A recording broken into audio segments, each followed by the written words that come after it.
నమస్తే, మీ senior journalist Derangula Krishnaiah. Speed of doing, speed బ్రేకర్ల అనే అంశంపై విశ్లేషణ. ఈరోజు ఈ వీడియో నేను ఎందుకు చేయదలిచా అంటే, ముఖ్యంగా ప్రపంచంలోనే అత్యంత ప్రతిష్టాత్మక పరిస్థితులు ప్రజా రవాణా వ్యవస్థ మాస్కోలో. ఆ ప్రజా రవాణా వ్యవస్థపై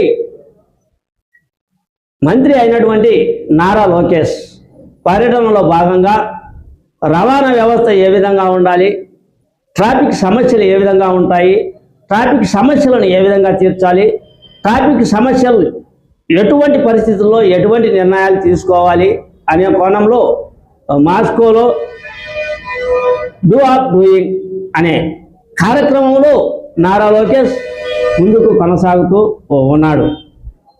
అటు తర్వాత డూ ఆఫ్ స్పీడ్ బ్రేకర్లు, ఇది ఎవరి గురించి చెప్తూ ఉన్నానంటే, వాళ్ళేదో అభివృద్ధి గురించి ముందుకు సాగుతూ ఉన్నారు. విదేశీ పర్యటనలు అంటున్నారు, లండన్ సింగపూర్ అంటున్నారు, ఇతర దేశాలు అంటున్నారు, అన్ని దేశాలు తిరుగుతూ ఉన్నారు తండ్రి కొడుకులు.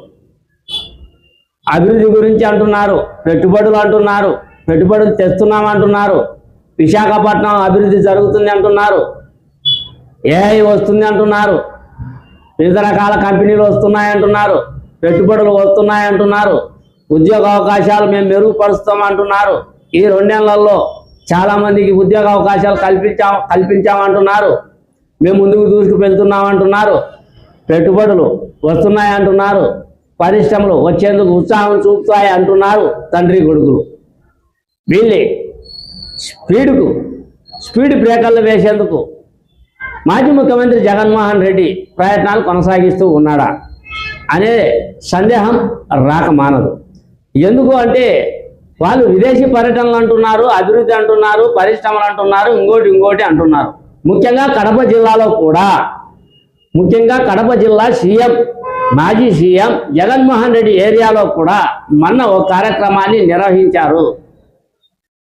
అది ప్రజలకు సంబంధించిన, ప్రజలకు ఉపయోగకరమైన ప్రాజెక్టులే. ఈ విషయాన్ని పక్కన పెడితే అభివృద్ధి బాటలో నడుస్తున్నారు, అభివృద్ధి బాటలో వెళ్తూ ఉన్నారు. కానీ ప్రతిపక్ష హోదా లేదు, ప్రతిపక్ష హోదా లేకున్నా కూడా అభివృద్ధి బాటలో ప్రజా సమస్య, ప్రజా శ్రేయస్సు కోసం పాటుపడాలా. అది ఏ పార్టీ అయినా కూడా ముందుకు నడుపుతూ ఉన్నాం, ముందుకు పోతూ ఉన్నాం అనే వాళ్ళకు చేయి అందించాలి. నా తమ్మునైల్లో చూశారు కదా, అదే నా హెడ్లైన్లో చూశారు కదా, ఒక చెయ్యి చూపించా. ఆ చెయ్యి ఎందుకు చూపించా అంటే, ఎవరైనా అట్టడుగుకు కిందికి వెళ్తూ ఉంటే వాళ్ళని చేయి పట్టుకొని పైకి లాగాలి. చేయి పట్టుకొని పైకి లాగితే వాడు పైకి వస్తాడు, ఆ చెయ్యి విడిస్తే వాడు కిందికి వెళ్తాడు. ఆంధ్రప్రదేశ్ పరిస్థితి ఆ విధంగా ఉంది. ఉమ్మడి రాష్ట్రంగా ఉన్నటువంటి ఆంధ్రప్రదేశ్ను విడదీశారు. తెలంగాణ అభివృద్ధి జరుగుతుంది, ఇక్కడ ఆంధ్రప్రదేశ్ అభివృద్ధి జరగలేదు. పోనీ అభివృద్ధి జరిగిందో జరగలేదో జరుగుతుందో ఆ విషయాన్ని పక్కన పెడదాం. అభివృద్ధికి నాంది పలుకుతున్నారు అని వాళ్ళు అంటున్నారు, అభివృద్ధికి నాంది పలకలేదు అని వీళ్ళు అంటున్నారు.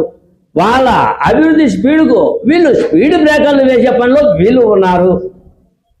ప్రజల గురించి, ప్రజా అభివృద్ధి గురించి, ప్రజా రవాణా వ్యవస్థ గురించి, ప్రజల యొక్క ఉద్యోగ అవకాశాల గురించి, నిరుద్యోగ వ్యవస్థ గురించి, పంటల బీమా గురించి, రైతుల స్థితిగతుల గురించి, పరిశ్రమల గురించి ఆలోచించాల్సిన అవసరం ఇరు పార్టీలకు ఉంది. కేవలం బురద జల్లే ప్రయత్నం చేయడం సమంజసం కాదు. ఎందుకంటే ఇప్పుడున్న పరిస్థితులు, ఇప్పుడున్న స్థితిగతుల ప్రకారం కేవలం బురద జల్లే ప్రయత్నం చేస్తే చెప్పాను, గతంలోనే ఎన్నిసార్లు చెప్పానో, ఈ రాజకీయ నాయకులు మారో తెలియదు కానీ ప్రతి సెల్లు ఉన్నటువంటి అతను, అది మారుమూల గ్రామంలో ఉండే అతను అన్ని గమనిస్తూ ఉన్నాడు. డ్రామాలు మానుకోండి, ప్రతిదీ గమనిస్తూ ఉన్నారు ప్రజానికం. నారా చంద్రబాబు నాయుడు కావచ్చు, వైఎస్ జగన్మోహన్ రెడ్డి కావచ్చు, ఆలోచించుకోండి. అభివృద్ధి కావాలి, ప్రజల యొక్క సమస్యలు తీర్చాలి, ప్రజల యొక్క ఆహార పరిస్థితులను తీర్చాలి, ప్రజల యొక్క పేదరికాన్ని తీర్చాలి, విద్యా వైద్య సదుపాయాలు అందించాలి. ఆ కోణంలో పయనించండి. ఇంకా మూర్ఖత్వపు రాజకీయం జరుగుతుందా ఆంధ్రప్రదేశ్లో? ఏం జరుగుతుందో, ఎక్కడ జరుగుతుందో ఇది ఆంధ్రప్రదేశ్ ప్రజానికం గమనిస్తున్నారండి, గమనిస్తున్నారు. అక్కడ అభివృద్ధి అని విదేశాల్లో వాళ్ళు తిరుగుతూ ఉన్నారు. అమరావతి రైతులకు సంబంధించి భూములు తీసుకుంటున్నారు, డెవలప్మెంట్ చూపిస్తూ ఉన్నారు, డెవలప్మెంట్ అనే భాగంలో వాళ్ళు ముందుకు వెళ్తూ ఉన్నారు. ఒకనొక టైంలో విడిపోయినప్పుడు బస్సులో ప్రయాణం చేశాడు నారా చంద్రబాబు నాయుడు, బస్సులో పడుకున్నాడు. సచివాలయం అభివృద్ధి కాలేదా? ఆంధ్రప్రదేశ్ అమరావతి అభివృద్ధి బాటలో నడచలేదా? ఒక్కసారి ఆలోచన చేయాలి. నేను చంద్రబాబు నాయుడు పొగడ్డానికో జగన్మోహన్ రెడ్డిని విమర్శించడానికో ఈ వీడియో చేయలేదు. ఒక్కసారి చెయ్యి ఎందుకు పెట్టా అంటే నా తమ్మునైల్లో చెయ్యి అందించాలండి. చెయ్యి అందించండి అయ్యా, చెయ్యి అందించండి. ఎవరి కోసం రాజకీయం చేస్తున్నారు మీరు? ప్రజల కోసం, ప్రజా సమస్యల కోసం, ప్రజా పరిస్థితుల స్థితిగతులు మారేందుకే కదా మీరు రాజకీయాలకు వచ్చింది. అది ఆలోచన చేయండి. ప్రతి ఒక్కరు గమనిస్తూ ఉన్నారు. మారండి, రాజకీయ నాయకులారా మారండి అయ్యా. నేను ఆవేశంగా ఎందుకు మాట్లాడుతూ ఉన్నాను అంటే, ఆంధ్రప్రదేశ్ అనేది ఎంత దారుణమైన పరిస్థితిలో ఉందంటే అంత దారుణమైన పరిస్థితిలో ఉంది. దానికి మనము అభివృద్ధి బాటలో నడిపించాల్సిన అవసరం ప్రతిపక్షమే కాదు. ప్రతిపక్షం ఎందుకుంది? అధికార పార్టీ ఎందుకుంది? ప్రజల కోసం కాదా? వాళ్ళు చేస్తున్నారని ఊరికి ఎద్దేవా వేయడం కాదు, వీళ్ళు చేస్తున్నారని దించడం కాదు. అది మంచిగా చెడా ఆలోచన చేయండి.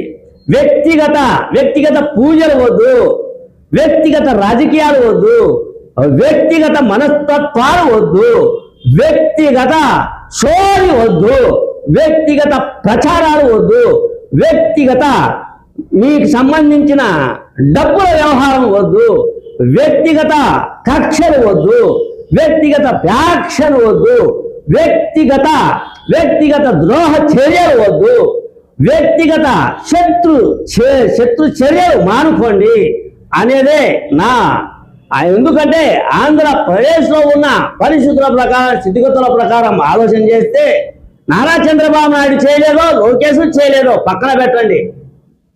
చేసేదానికి చెయ్యి హస్తం ఇచ్చి పైకి లేపండి అయ్యా. ఏంది రాజకీయం చేస్తున్నారో, ఎక్కడ రాజకీయం చేస్తున్నారో అనేదే నా ఈ చిన్న వీడియో. దయచేసి ఇది నా ఆవేదన. ఆంధ్రప్రదేశ్ను పైకి నడిపించాలని ఆవేదన.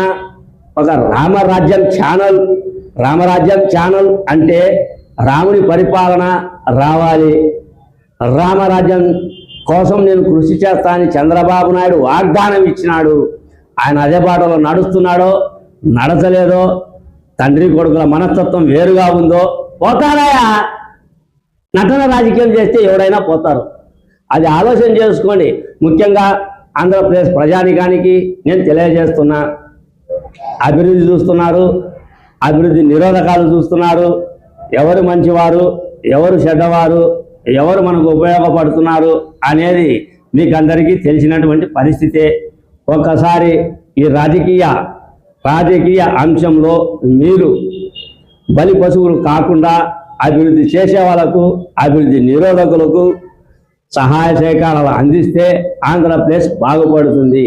మిగతా రాజకీయాలు పక్కన పెట్టండి అనేదే నా ఈ చిన్న వీడియో. మీ సీనియర్ జర్నలిస్ట్ దేరంగుల కృష్ణయ్య.